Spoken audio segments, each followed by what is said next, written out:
from MLU headquarters in Philadelphia, this is Cleats and Cufflinks. Okay, so let's talk about what it takes to pass a budget. So we all kind of have our area, right? It takes money. It takes money. That's an important thing to start with, and I think not something to, rush past. I think, when you run a startup company, and particularly a startup league, there's always questions. How's next year going? How's the year after going to go? How's the year after that going to go? And while we have a good understanding of that and a good grasp on that, it's not stuff that we're all that public about because it's not the position we're in right now. But we know where we're headed and where we're going. And so the very fact that we've passed a budget, I think, answers some of those questions, at least for next year, and in our minds has answered those questions for the next 3 to 5 years at a minimum. Oh, yeah. I don't know how to say this.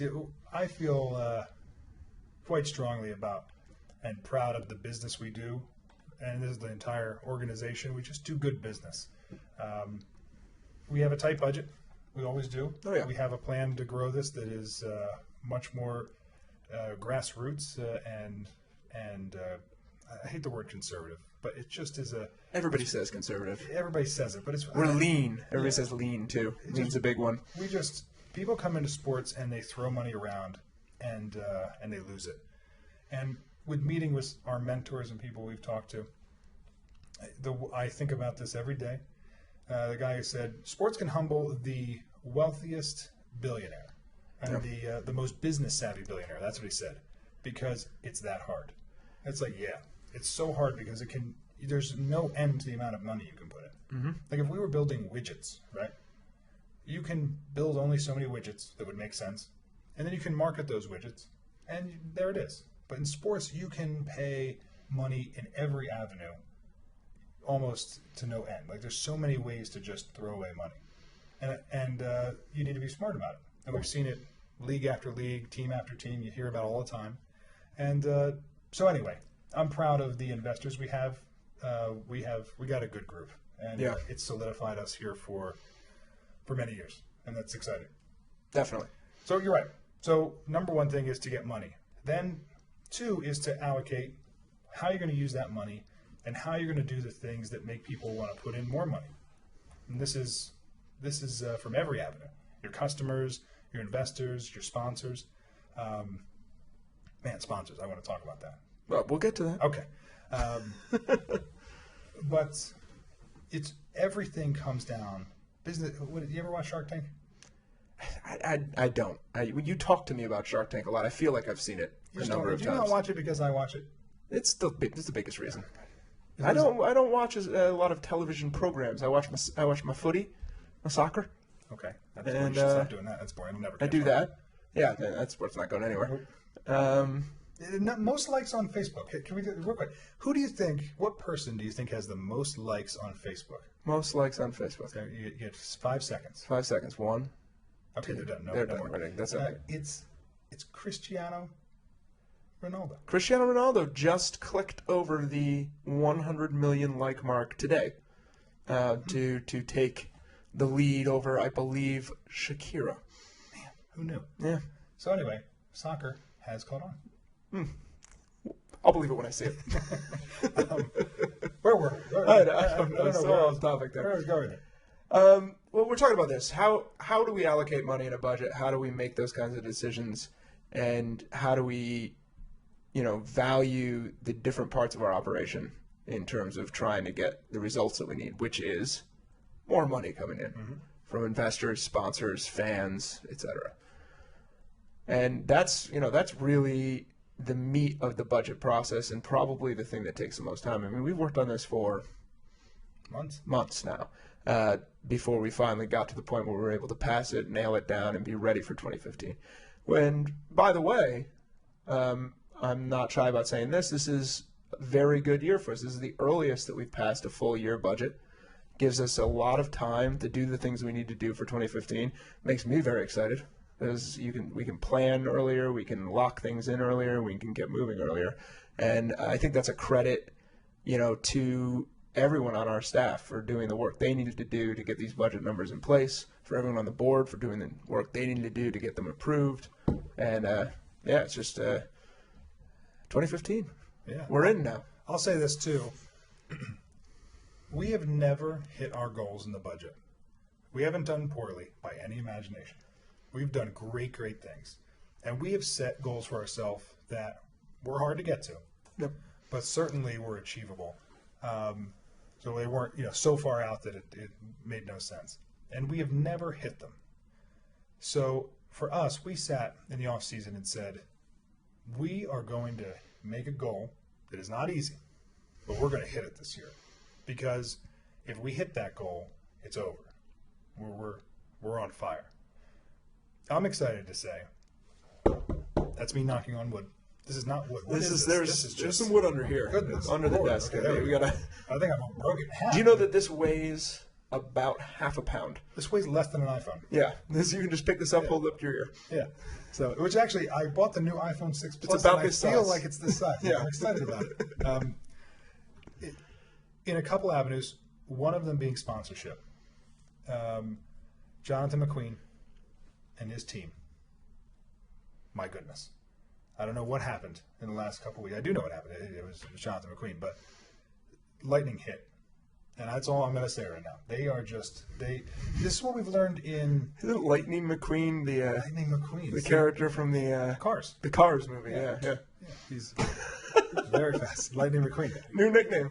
That makes Greg so happy. Greg is so happy. Producer Greg, very Producer happy. Greg is so happy. Yeah, so. Definitely better than kidney stone. Yeah, Google Lightning McQueen instead of kidney stone pictures.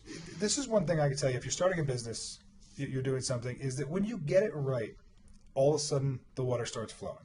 Right? It just flows, and it is it's almost palpable. It's like, oh, this is what it feels like to have it right, and you can struggle around that for quite some time. As we've done, we have, sponsors first year, we had good ones, but we still struggled around acquiring them, activating them, all the good things, and we got it.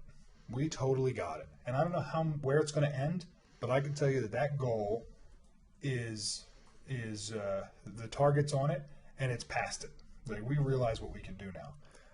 And that's exciting. It's an exciting feeling. Exciting. So that's one avenue where we feel like these 3 years of pain have bore something great. We have something we can chase now, and we feel good about it. Yeah, definitely. And I think there's a lot of categories that are, that we're looking at this year where we think, we've learned enough, we've made enough mistakes, that we can target things, and that we can hit those things this year. And like I said, I'm just excited. It's an earlier start.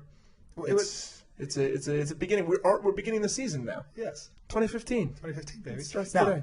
we also made the activation team, which I'm going to give you one compliment, is that we ran out of time. Okay, we got to go to segment 3. Look, I'm going to give you one comment. The activation, so it's hard to describe. Most people don't know what activation is, but tell them what activation is. Yeah, we talked about this a little, I think, on the podcast before, that sponsorship is not just taking someone's money and then calling them a sponsor. You have a lot of responsibilities back to them. It's zero taking their money. Zero. Which I did. Let's also bring this around, and maybe people remember this, but I did not know this. Yeah. I thought, and I bet you our listeners out there would agree, they would say sponsorship is when someone pays you $50,000 and you put their billboard up. Right. And that is what you do. And then they make a lot of money off of that, and then they pay you again next year. So that isn't true, apparently, right? That's really. So tell them. It's really incredibly untrue. Sponsorship money is essentially paying you to do work for the sponsor. That's what that money is for. It's a payment for services. And so the services are activation. And that can be a huge range of things. And that's what we try to do for our sponsors, is a really multi-channel approach, where we're providing in-game activation, we're providing digital video activation, web presence, brand awareness on the web, and then custom things like custom events and custom build-outs for these sponsors. And so in order to do that, we've had to take a look at operationally how we're going to accomplish these things, because, as you said, the sales team is moving in a really positive direction. And while that's very, very good for the bottom line and very good for hitting our goals, it is a challenge for activation because it piles work. Of course. And so, first of all, people should know that this takes almost a 20-person team, the entire thing, to make activation, even planning for it work. The second thing is you have to make your customer money. They're a customer. A sponsor is a direct customer. So let's just say your customer's doing $1 million a year in gross revenue. If after partnering with you, they do 1.5 million, then you can say, I helped you get 50% growth. And they'll pay for that. Yeah. Quite a bit of money for that. Considerable amount. They'll pay 20%, 30%, 40%, somewhere in that range. It's 10 to 40%. They'll pay for that. If you don't, you don't. Like, you get nothing.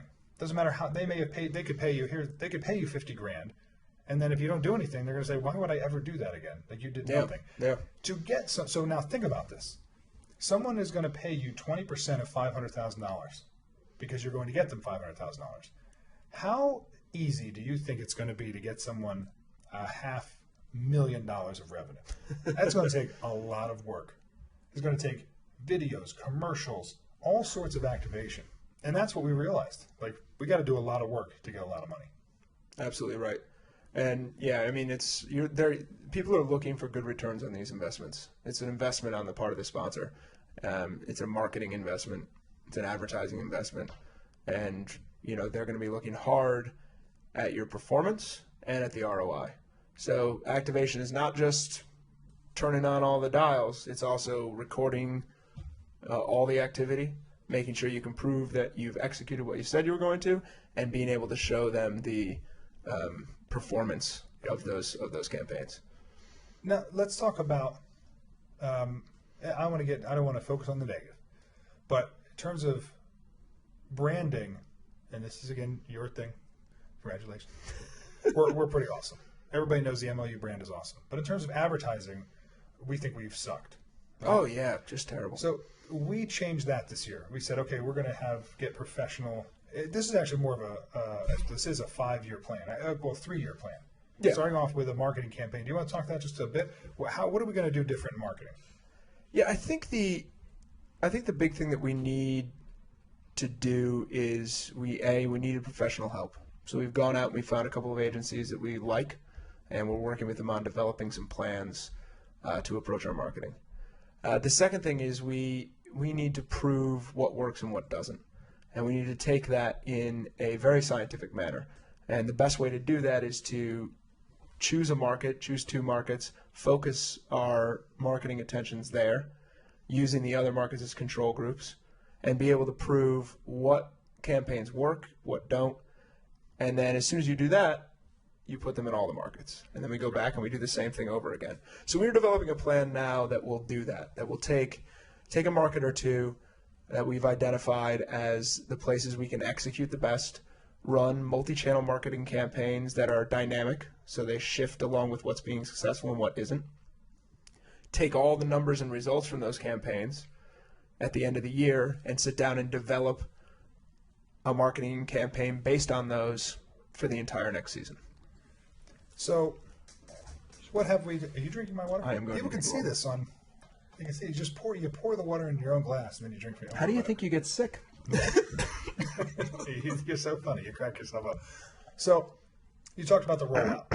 So we can admit that what we did really for the prior years is, and last year we rolled out 8 different marketing plans that were not good. Well, what we did was we took what was as we've said before, a very lean, very conservative marketing budget, and we watered it down to the point of ineffectiveness.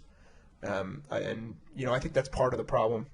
I think the other part of the problem GMs with it, right? We tasked GMs with doing something that they're not experts at, and they already had a million things to do. Exactly. We put it on a plate. We put it on a plate that was already too full, and we didn't have the kind of expert advice and input that we needed behind it. So there were a lot of elements that I think that led to those campaigns being less successful than we would have liked. I think what we're doing this year is a big turnaround from that, and it's something that I'm very, very happy we were able to work through in our budgeting process. And, again, that's what the process is all about. It's getting these elements all in place. And we've spoken about sponsorship, we've spoken about marketing. There are how many line items? 104. 104 line items that 101. 101 line items that we had to deal with and go through. And these are 2 of them. Yeah. Yeah. Another good point to make there is and this goes back to why sports can humble the most successful billionaire, is if you make a mistake in a rollout of sports. So you say, okay, I'm going to do this thing, and you have 8 teams, and we always count the MLU as an entity. So we have 9 entities. We make a mistake, it's multiplied by 9. Yeah. You have 30 teams like the NFL or something, it's multiplied by 30. Yeah. So you need to be really careful. So this year, we have come out with, like you said, the control and variables and certain things we're going to do so that we're going to test this. And if this hits right the way we're projecting, and again, we have all that we've learned. What is it, Thomas Edison said, how's the light bulb going? He goes, I know 1,000 ways not to make a light bulb. Like, I know 1,000 ways not to market this, right? Yeah. And not even to market it, and 1,000 ways to not run a proper campaign. Yeah. So now that we have real professional help with this and professional vision, if this works the way we're projecting, anywhere close, boy, that'll be a lot of fun to roll out. Oh. So, and I can't promise anything. We don't know. Could take 3 years to get Yeah, right. I mean, this is not a short trajectory thing. We're not, we know that to run this thing properly, we had to establish ourselves for a significant amount of time. If we were forced to try to prove that Ultimate is going to be the next great sport in the world in 2 or 3 years, well, we might as well not have started this in the first place. You need time, and you need to work at it. You need to put in you need to make the mistakes, you need to have the successes, and you need to drive it forward. So we're, again, we're in a great spot for what we need to be able to do, and we have the type of investors and the type of partners who see the long-term vision and are with us all the way through it. Yep. So I'm excited. We got to get thousands and thousands of people to games. Thousands of people. And that's what we're focused on. So it's not small targets. It's, we want to see some of these first games or these first games in these targeted areas that we're still evaluating. So we don't have necessarily the areas picked. Yep. And we're working with the company on that. Thousands of people there. Yeah. Enough that it's like, holy Lord, like how did it happen? And we're upfront about that. If it doesn't happen, it's on us. It's on us no matter what. So we have no problem with hanging out there and saying thousands upon thousands of people at these games we want to see. And you'll know if we hit it right by the first game. You sure will. Okay, so if you have more questions about the budget, you can hit us up. You can ask us. Yeah, that was certainly just a spot kind of overview thing. We're obviously not going to go through all 101 lines, but we wanted to give you an idea of the kind of the process and the overview. So. And we're hyped about what's coming out in this next few months, and who knows, it might be some fun stuff for people. There's definitely going to be some fun stuff. By the way, the bad British commentary thing came out today. That was enjoyable. Oh yeah, I love that. You didn't get the best joke in there, which is my favorite thing. So, but he's funny. Yeah, bad British commentary. Look that up on the YouTube if you haven't watched it yet. Yeah, you go to our Twitter account so you can. Yeah, we'll be posting about it.